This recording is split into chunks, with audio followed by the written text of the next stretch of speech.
Assalamualaikum warahmatullahi wabarakatuh.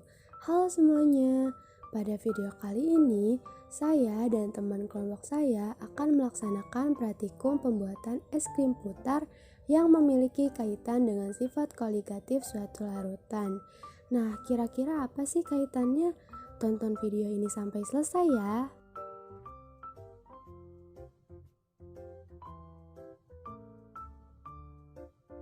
Oke teman-teman, sebelum kita membuat es krim putarnya, di sini saya akan menjelaskan terlebih dahulu mengenai apa itu sifat koligatif larutan. Sifat koligatif larutan adalah suatu sifat larutan yang hanya dipengaruhi oleh jumlah partikel zat terlarut. Nah, sifat koligatif larutan terdiri atas 4 macam, yaitu penurunan tekanan uap, penurunan titik beku, kenaikan titik didih, dan tekanan osmotik. Nah, sekarang kan teman-teman sudah tahu nih kalau salah satu sifat koligatif larutan adalah penurunan titik beku larutan. Tapi teman-teman tahu nggak sih kalau penurunan titik beku larutan ini bisa kita manfaatkan dalam pembuatan es krim loh. Jadi tanpa lemari pendingin pun kita tetap bisa membuat es krim dengan menerapkan sifat ini. Nah, kira-kira bagaimana ya cara membuat es krim tanpa lemari pendingin? Yuk langsung saja kita lihat bagaimana cara membuatnya.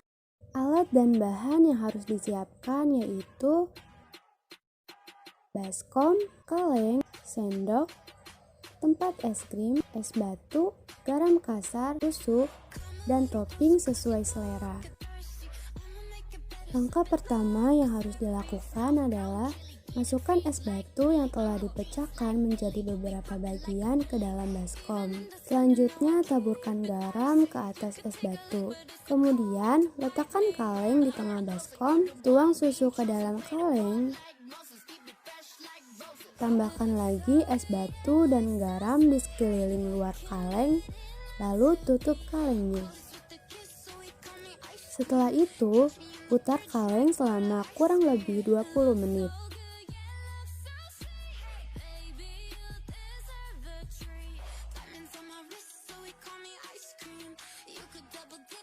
Nah, setelah kurang lebih 20 menit diputar, adonan es krim pun sudah jadi membeku.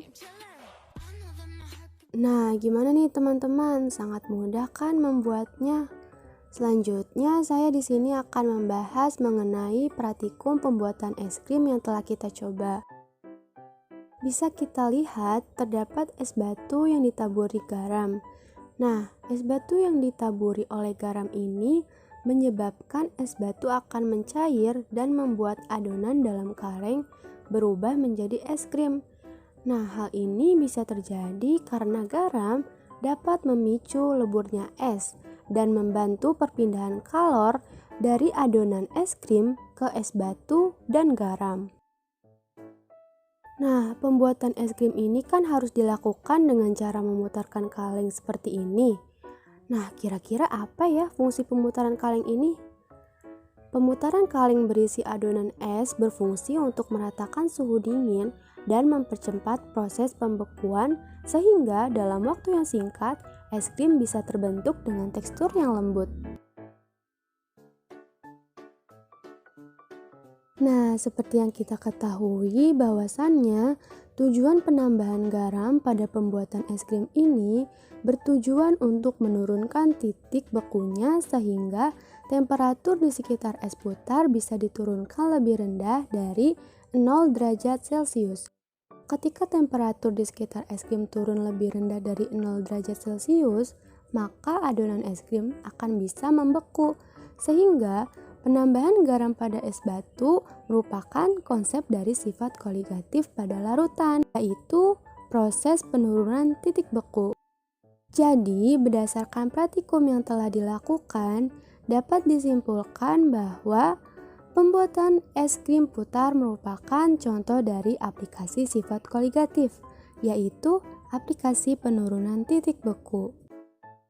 Oke teman-teman, cukup sekian video praktikum yang dapat kelompok kami sampaikan. Terima kasih bagi yang sudah menonton. Sampai jumpa di video selanjutnya. Wassalamualaikum warahmatullahi wabarakatuh.